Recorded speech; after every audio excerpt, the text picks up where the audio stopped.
y hoy ya ese reino perfeccionado, ese reino de Dios que coincidirá con la segunda venida de nuestro Señor, y aunque en muchas secciones, ¿no?, de la Biblia pues se habla de esa segunda venida, pero si hay un libro que especialmente habla de todos esos acontecimientos es, ¿verdad?, Apocalipsis. Y como decíamos la semana pasada, si vimos cómo se cumplió perfectamente esas promesas sobre la primera venida de Jesucristo, ¿cómo vamos a desconfiar de que ocurra lo mismo con su segunda venida tal y como está profetizada y prometida, ¿no? Este libro de Apocalipsis, que a veces pues se relaciona mucho con la catástrofe, con el miedo, ¿no?, con la destrucción, realmente fue escrito para traer paz, tranquilidad y esperanza a aquellos de aquella época que estaban viviendo un auténtico pues sufrimiento, ¿no?, con la persecución principalmente. Y este libro tenía ese propósito, ¿no?, aunque muchos pues toman el Apocalipsis y utilizan la palabra Apocalipsis como sinónimo de catástrofe, de hecatombe, pero todo lo contrario, ¿no? Es un libro escrito para traer esperanza en medio de la tormenta, del sufrimiento. Y lo primero que encontramos que trae paz, trae esperanza, lo encontramos ya en el capítulo 4 y 5, que nos habla de que Dios sigue estando en su trono, controlando todo de manera soberana. Nada escapa a su poder, ¿no? Y también otro aspecto que nos da esa esperanza es cómo acaba esa película, ¿no?, con ese juicio final que, si os parece, vamos a leer. Scott, ¿podrías tú leer Apocalipsis capítulo 20, versículos del 10 al 15? Apocalipsis 20, de 10 al 15. Y el diablo que los engañó fue lanzado en el lago de fuego y azufre, donde estaban la bestia y el falso profeta, y serán atormentados día y noche por los siglos de los siglos.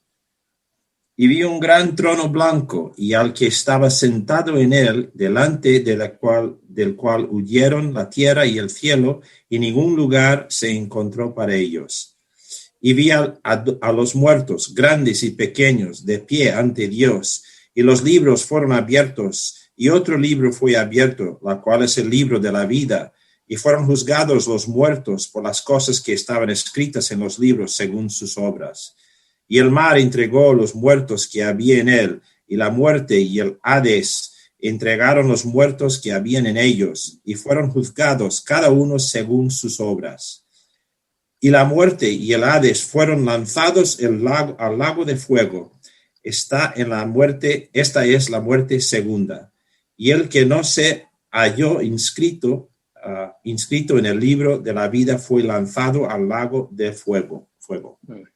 Bueno, pasajes como muchos de Apocalipsis que tienen sus complicaciones y podríamos alargarnos mucho, ¿no?, en explicación, pero no es el propósito de este estudio, ¿no? Es un estudio más panorámico, pero el mensaje hay un mensaje claro, ¿no? Satanás, el falso profeta, serán enjuiciados, irán a ese lado de fuego, y luego también la humanidad recibirá ese juicio del que solo se salvarán aquellos que están inscritos en el libro de la vida, que no son otros que aquellos que durante su vida se arrepintieron de sus pecados y pusieron su fe en el Señor Jesucristo, ¿no?, que es la única manera de ser declarados justos en ese juicio, porque por nuestras obras realmente seríamos culpables, ¿no?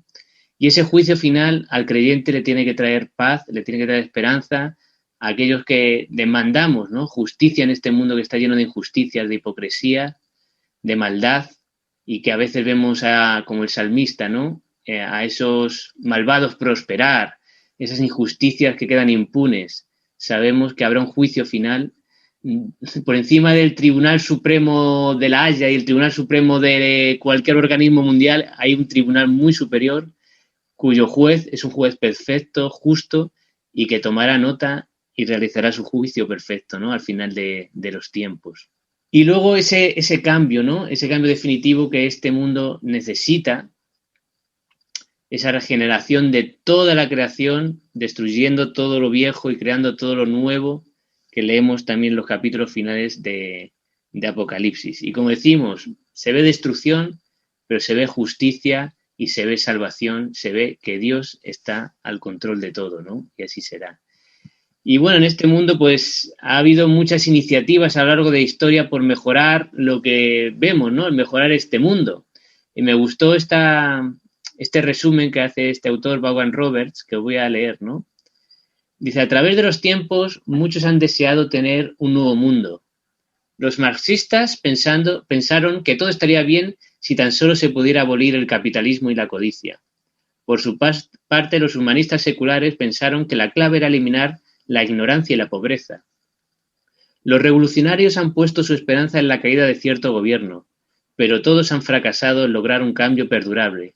La utopía sigue escapándose. Se debe a que no han atacado la raíz del problema, pues en última instancia no es el capitalismo, la ignorancia o un gobierno malvado lo que corrompe la vida en la tierra, sino el poder del pecado y la maldad. ¿Qué opináis de este texto escrito por este hombre? Pues que lleva toda la razón. Sí, ¿verdad? Muchas veces ponemos la esperanza en un político. Para mí sí. El pecado y la maldad es lo que corrompe al mundo. Efectivamente. Muchas veces pensamos que la solución es un político, es un cambio de régimen, es pues muchas de estas cosas, ¿no? Que menciona este hombre, que en principio pues suena bien, oye, eliminar la ignorancia y la pobreza, ¿quién diría que eso está mal? Eso es bueno. Pero vemos que aún no, está bien. Está bien. Pero vemos, como dice no ataca la raíz, ¿no? Pues trae un bien, pero por otro lado, a lo mejor genera otra cosa, ¿no? Entonces, esa es nuestra visión como creyentes, ¿no? El mundo, pues, persigue esas cosas, esos parches, ¿no? Podríamos decir, para solucionar estos problemas. Pero son parches que tapas una cosa y se te escapa el aire de la rueda por otro, ¿no? En cambio, el creyente, sabemos que, como decías tú, Marigorri, cariñosamente te llamo Marigorri, ¿no? Como lo que hablamos. No, me llaman Marigorri. Sino el pecado y la maldad. Es vasco. Sí, es sí. Que la tablet me la puso una amiga que es vasca y me puso Marigorri, ahí me he quedado, Marigorri. Muy bien. Pero llevas toda la razón en lo que dices. El pecado y la maldad es lo que corrompe a las personas y es lo que hay que evitar y que cambiar. Efectivamente. Y para poder entrar en el reino de Dios. Exactamente. Y ahí la solución solo la tiene Cristo, ¿no? Y el evangelio que nosotros podemos llevar a esas personas. Y es esa nueva creación, esa regeneración del pecado, eliminando el pecado y la maldad, es la que Dios tiene en su plan, ¿no? Porque con esa primera venida de Cristo, pues hemos tenido una regeneración parcial. Nosotros, el Espíritu Santo que mora en nosotros, hemos visto ese cambio, ese fruto, ¿no? Hemos visto cómo nuestra manera de pensar, nuestros deseos han ido cambiando, aunque hay una parte todavía, pues esa lucha entre la carne y el Espíritu que nos habla Pablo. Pero hemos tenido ya ese adelanto de esa regeneración en nosotros, pero que sabemos por las promesas y por lo que el Señor nos ha dejado escrito, que veremos perfectamente, seremos perfectamente como Cristo cuando venga en su segunda venida, nos restaure plenamente y nos vayamos con Él, ¿no? Y esa nueva creación no solamente va a ser esa regeneración en el ser humano, sino va a ser una nueva regeneración de toda la creación, toda la naturaleza, todo ser vivo será restaurado y regenerado. Vamos a leer un poco algunos versículos de esa regeneración y vamos a ir pensando qué similitudes pueden tener con lo descrito en Génesis. María Ángeles, ¿podrías leer Apocalipsis capítulo 21 del versículos 1 al 4 y luego el versículo 22? Y vamos a ir pensando todo, según va leyendo María Ángeles, qué similitudes vemos entre esa nueva Jerusalén, esos nuevos cielos y esa nueva tierra, con respecto a Génesis, ¿no? A lo que vimos al principio de la creación. Gracias. Vi un cielo nuevo y una tierra nueva, porque el primer cielo y la primera tierra pasaron, y el mar ya no existía más. Y yo, Juan, vi la santa ciudad, la nueva Jerusalén, descender del cielo de Dios, dispuesta como una esposa ataviada para su marido. Y oí una gran voz del cielo que decía: He aquí el tabernáculo de Dios con los hombres, y Él morará con ellos, y ellos serán su pueblo, y Dios mismo estará con ellos como su Dios. Enjugará Dios toda lágrima de los ojos de ellos, y ya no habrá muerte, ni habrá más llanto, ni clamor, ni dolor, porque las primeras cosas pasaron. Y luego en el versículo 22 dice, y no vi en ella templo, porque el Señor Dios Todopoderoso es el templo de ella y el Cordero. Amén. Y luego en capítulo 22, lee los 5 primeros versículos también. Después me mostró un río limpio de agua de vida, resplandeciente como cristal, que salía del trono de Dios y del Cordero. En medio de la calle de la ciudad y a uno y otro lado del río estaba el árbol de la vida, que produce 12 frutos, dando cada mes su fruto. Y las hojas del árbol eran para la sanidad de las naciones. Y no habrá más maldición, y el trono de Dios y del Cordero estará en ella, y sus siervos le servirán. Y verán su rostro, y su nombre estará en sus frentes. No habrá allí más noche, y no tienen necesidad de luz de lámpara, ni de luz del sol, porque Dios el Señor los iluminará, y reinarán por los siglos de los siglos. Amén. ¿Qué similitudes encontramos con el inicio en Génesis de ese reino, ese lugar del reino de Dios, el Edén? Algunas cosas de las que hemos leído que nos muestren parecidos entre el Edén y esta nueva Jerusalén que nos habla aquí. ¿De dónde sale el río? Hay un río, efectivamente hay un río. Podéis contestar todos, ¿no? Él morará con ellos. Él morará con ellos. Efectivamente. Igual que pasaba en el Edén, que andaban con Dios. Exacto. ¿Qué más cosas? No había muerte, ¿no? Hasta el momento del pecado no había muerte. Eva y Adán no estaban... El propósito no era que murieran. No había dolor. No había tampoco el árbol de la vida, que nos habla aquí, ¿verdad? También ese árbol estaba en el Edén. Bueno, el caso es que lo que hablamos, ¿no? Este reino perfeccionado quiere volver a ese plan inicial de Dios. Una gran diferencia es que en el Edén solamente estaba Adán y Eva y esta nueva Jerusalén va a ser mucho más multitudinaria gracias a Dios, ¿no? Pero eso es restaurar, ¿no? Ese plan de Dios de tener esa comunión perfecta con su pueblo, que en ese momento eran solo Adán y Eva, volverá, ¿no? Volverá, y esa es la esperanza que tenemos, que como cumplió sus promesas, su primera venida y otras tantas promesas, Dios también cumplirá esta segunda. Y esa nueva Jerusalén, ese lugar de Dios, ¿no? Como decía Valentina, Él va a morar allí. Ya no va a haber ese templo ni demás, sino Él va a morar junto con su pueblo. Bueno, y si ya nos remontamos a Génesis mucho más al principio, nos dice que no va a haber ni sol, ¿no? Que Él mismo será el que nos alumbre. Y habrá también esa perfecta armonía en todo lo creado.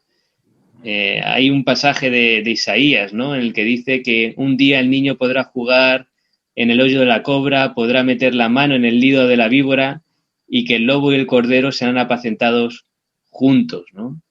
Esa armonía entre todos los seres vivos, entre toda la creación, volverá a restaurarse, ¿no? Decías como una diferencia. Sí. Que en el Edén solo había 2 personas y ahí habrá mucha gente, ¿no? Y es un poco como lo que debería de haber sido el Edén si no hubiera habido el pecado, porque efectivamente, el propósito antes de la caída ya era multiplicarse. Bien visto. Pues sí, efectivamente. Dios siempre tiene sus planes, nadie se los puede torcer, ¿no? Y ese plan inicial, pues a Él le da lo mismo hacerlo en ese momento que hacerlo no sé cuántos miles de años después, pero acabará cumpliéndose, efectivamente.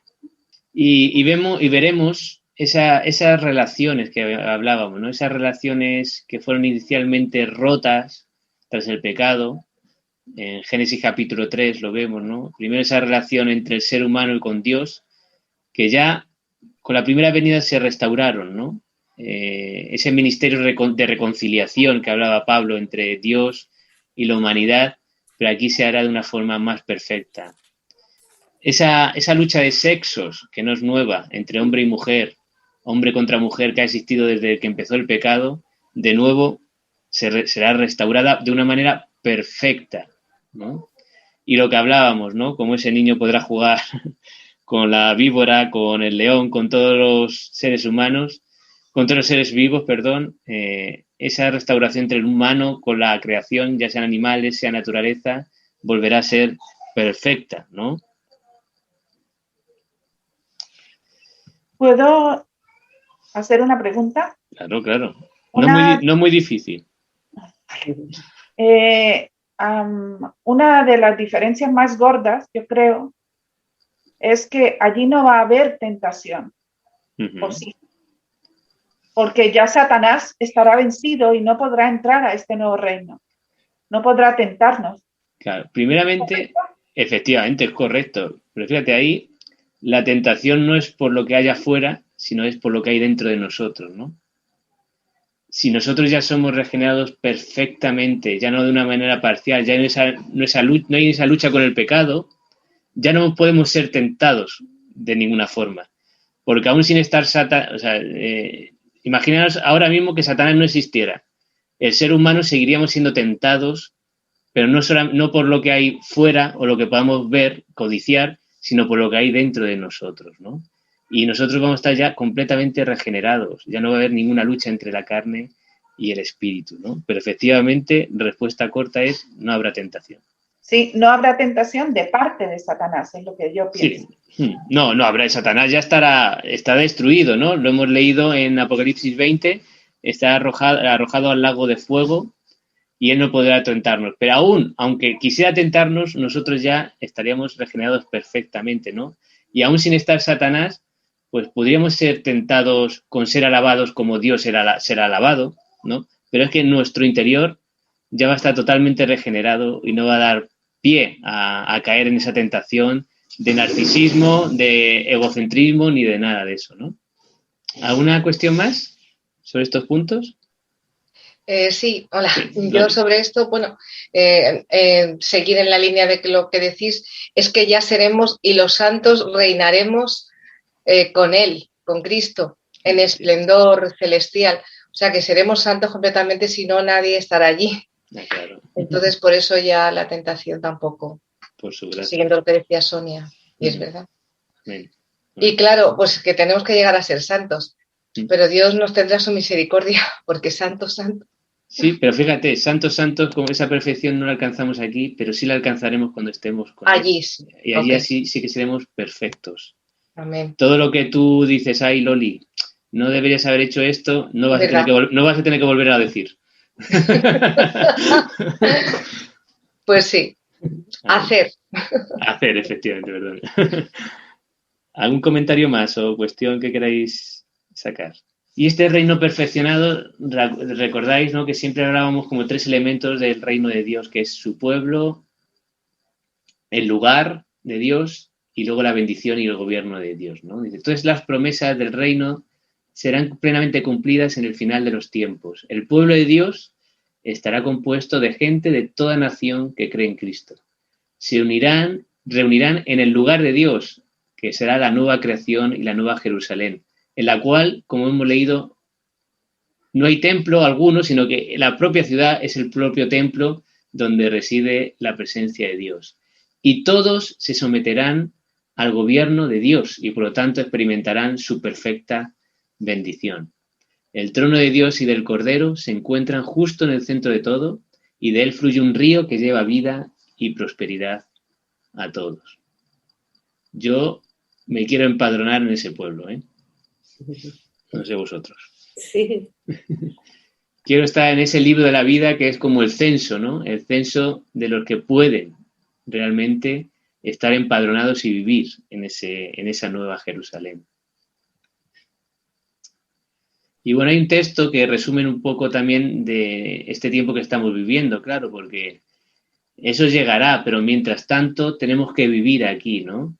Y Colosenses 3:1-5 pues nos resume un poco esa vida, porque hoy día, pues como dice Colosenses, ¿no?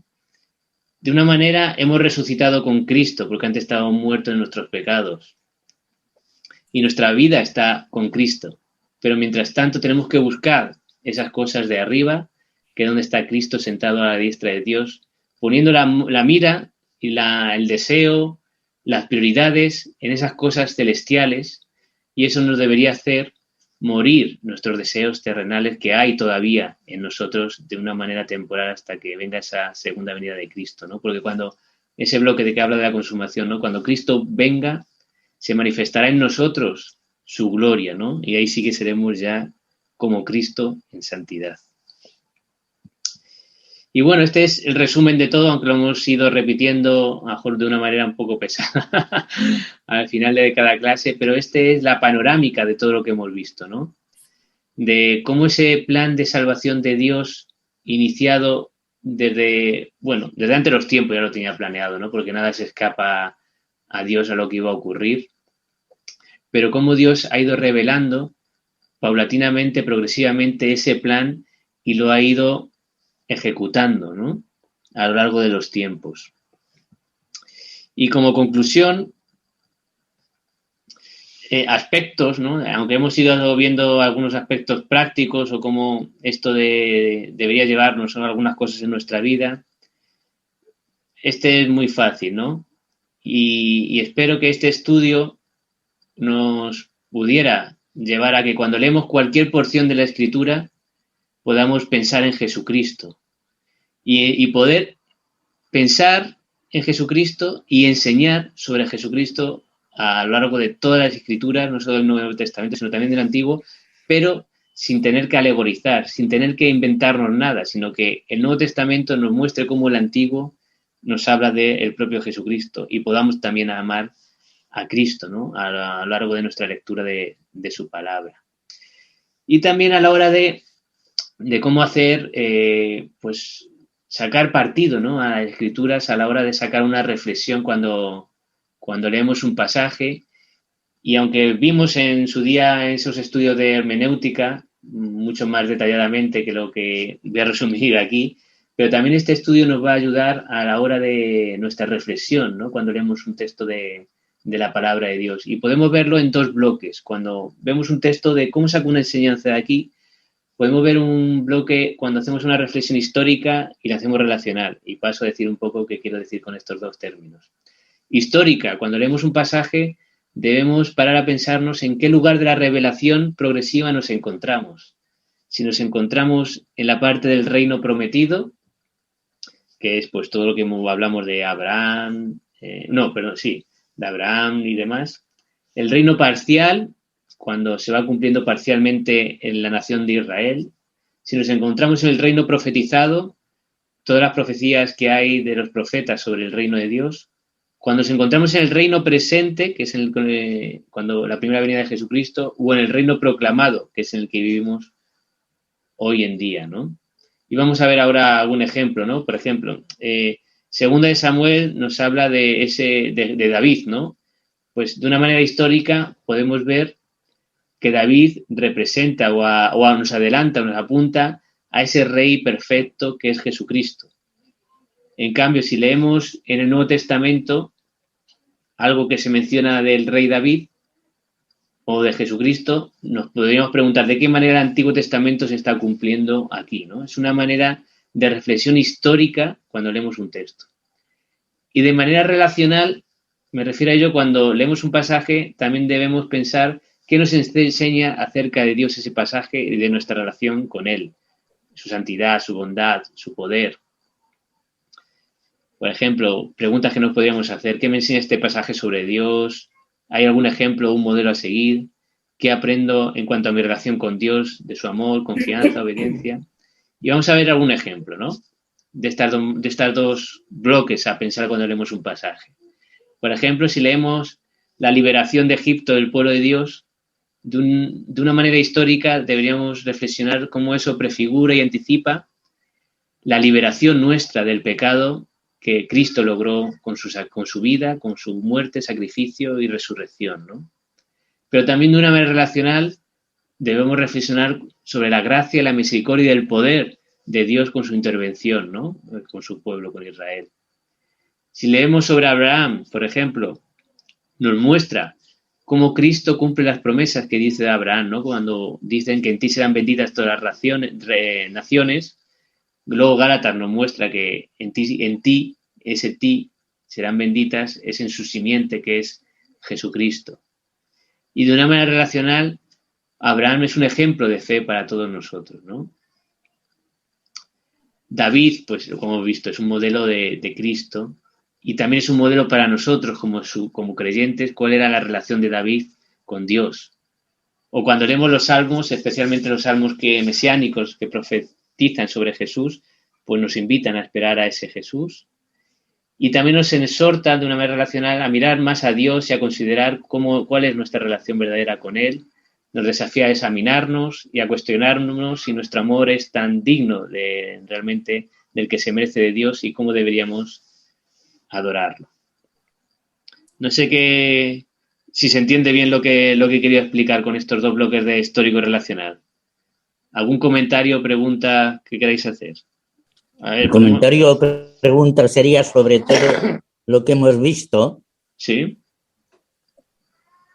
Sobre lo que quieras, José Luis. Sobre lo que quieras. Sería sobre todo lo que hemos visto hasta... Sí. Vale, vamos a ver. Mira, he visto que en lo que has puesto anteriormente, debajo ponías el nombre de un tal Vaughan Roberts. Claro, el autor. ¿No? Sí. Considerando esto, por ejemplo, ponía Vaughan Roberts, ¿no? Sí, Vaughan sí, Roberts. Sí. Entonces, se me viene a la mente lo siguiente. Este señor está manifestando su opinión. Igual que tú estás manifestando la tuya y yo ahora mismo estoy manifestando la mía. Hace poco me llega un WhatsApp de unos pastores evangélicos que estaban diciendo cosas como que el cuerpo del hombre es el templo del Espíritu Santo y por lo tanto la vacuna no la podíamos poner porque era una profanación del templo del Espíritu Santo. O sea, esa era otra opinión y eran pastores evangélicos. Digo yo, la importancia de la opinión del creyente puede llevar a las personas a la destrucción total. Por eso lo que porque a lo mejor, si yo me emperro en esas teorías raras que hay por ahí, esa gente que pone el dedo en la frente y se quedan allí todos tirados por los suelos y todas esas cosas, y empiezan a patalear y demás, se denominan también evangélicos. Imagínate la idea que la gente puede tomar sobre esas cosas. Entonces, su salvación va a depender de nosotros, de conforme nosotros entendamos la Biblia, conforme entendamos la salvación de Cristo. Entonces, la responsabilidad que tenemos, ¿os estáis dando cuenta de la magnitud de nuestra responsabilidad por explicar un evangelio de verdad? Claro. El evangelio de verdad, el que Cristo, el que Dios nos ponga en el corazón, no el que nos interese a cada uno en cada momento. Totalmente. Por eso las opiniones no importan. Yo creo que nos llevaría a... No, sigue. Que termina, por favor. Sí, habla. Vale. No, por eso hay que diferenciar, opiniones. Ya termina. Vale, no, las opiniones, lo que hay que hacer es contrastarla con lo que dice la palabra de Dios. Por ejemplo, esta opinión, como dices tú, de Vaughan Roberts, yo la he contrastado, yo no pongo cosas simplemente, lo dice lo pongo y ya está, ¿no? Yo lo he intentado contrastar con la palabra de Dios. Por eso hay que discernir cuando, pues como tú bien has hecho, cuando te llega un WhatsApp o alguna simplemente porque lleve el apellido evangélico, no por ello es verdad, sino que hay que contrastarlo con lo que dice la Biblia, ¿no? Entonces, no todas las opiniones, vamos a decir, tienen la misma validez, solo tienen validez cuando están contrastadas, que lo que dicen está en consonancia con lo que dice la palabra de Dios. Por ejemplo, pues eso de la vacuna, pues para mí no tiene ninguna correlación, ¿no? Y no lo veo respaldado por la palabra de Dios, ¿no?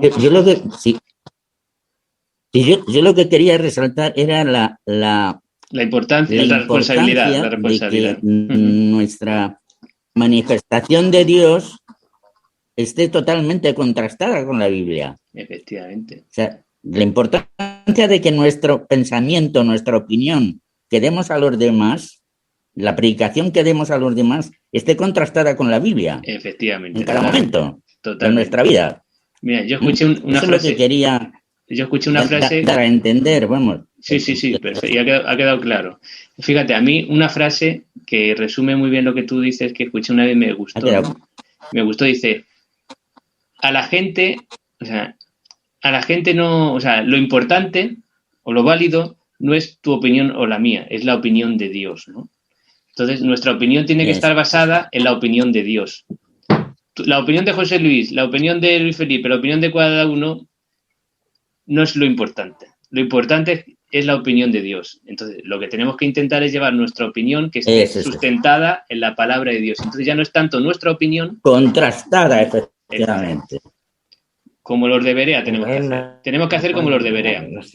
Con permiso. Sí, perdona, Loli tenía la mano levantada primero. Sí, tenías la mano levantada. Bueno, por eso que estáis hablando.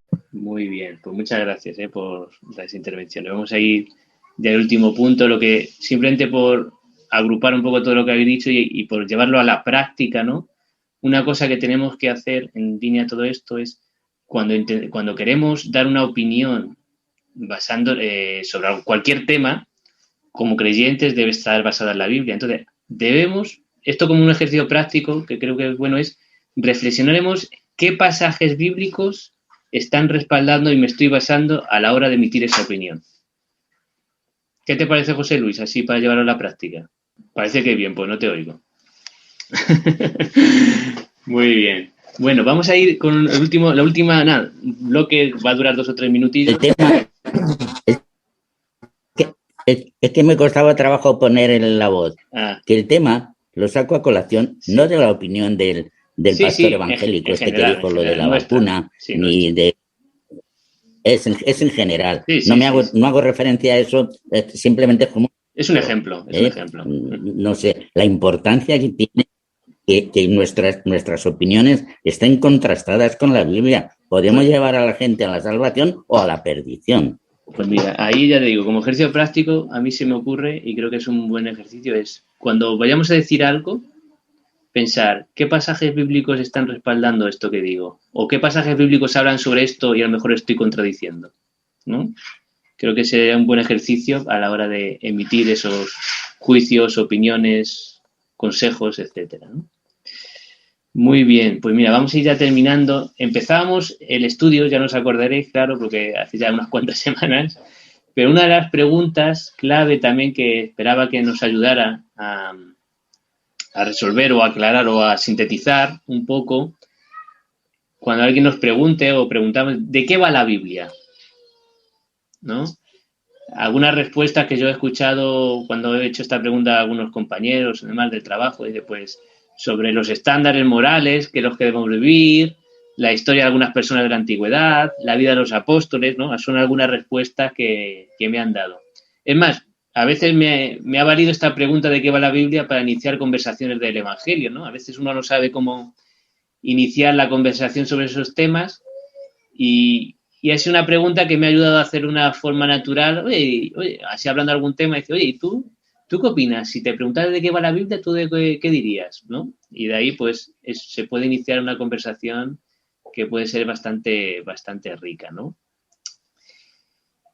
Y con lo que hemos ido viendo, creo que nos puede ayudar a dar una respuesta sintetizada y válida de qué va la Biblia, ¿no? Vemos que lo que nos cuenta realmente la Biblia es de ese plan de Dios de tener una relación perfecta, ¿no? Con su creación y con su máxima creación, que es el ser humano, ¿no? Y ese era ese reino de Dios perfecto. Pero cómo el pecado del ser humano se rebeló contra Dios y trajo al traste, ¿no? Esa relación perfecta que deseaba Dios.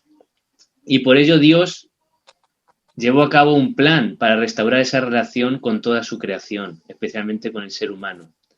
Y para ello, pues, eligió un pueblo, una nación que él mismo pobló, que fue Israel, constituyó un templo donde residía su presencia, pero cómo todo eso apuntaba a Jesucristo, ¿no? Como ese que iba a restaurar, iba a ser ese instrumento restaurador de nuestra relación, que pagara por nuestros pecados, que nos separaba de Dios, y cómo la Iglesia se convierte en ese nuevo pueblo de Dios, se restaurará perfectamente en esa nueva creación, ¿no? Y volvemos de nuevo a ese inicio, pero ya no va a ser el huerto de Edén, sino será una nueva creación donde esas relaciones sean perfectas con nuestro Señor, ¿no? He intentado hacer así un esquema que nos pudiera ser válido a la hora de transmitir, ¿no?, a alguien de qué va la Biblia y en qué consiste y por qué es necesario leerla, creerla y practicarla, ¿no? Eso es. Muy bien. Pues por mi parte hasta aquí. No sé si hay alguna última intervención u opinión. Bueno, y ya por ir terminando, se me olvidaba, perdón, casi se me olvida, quería también mostraros una serie de libros que creo que podrían ayudar también a profundizar sobre este tema que hemos visto, de ver un panorama del plan de salvación, ¿no? De cómo Dios ha ido elaborando y ejecutando ese plan. Pues si alguien quiere leer más sobre el tema, pues yo recomiendo estos libros. Los dos primeros, El Gran Panorama Divino y Estrategia Divina, he utilizado algunos textos de estos libros, pero también bastante recomendado El Misterio Revelado de Edmund Clowney. Y si alguien quiere profundizar también sobre los pactos, el de R.C. Sproul.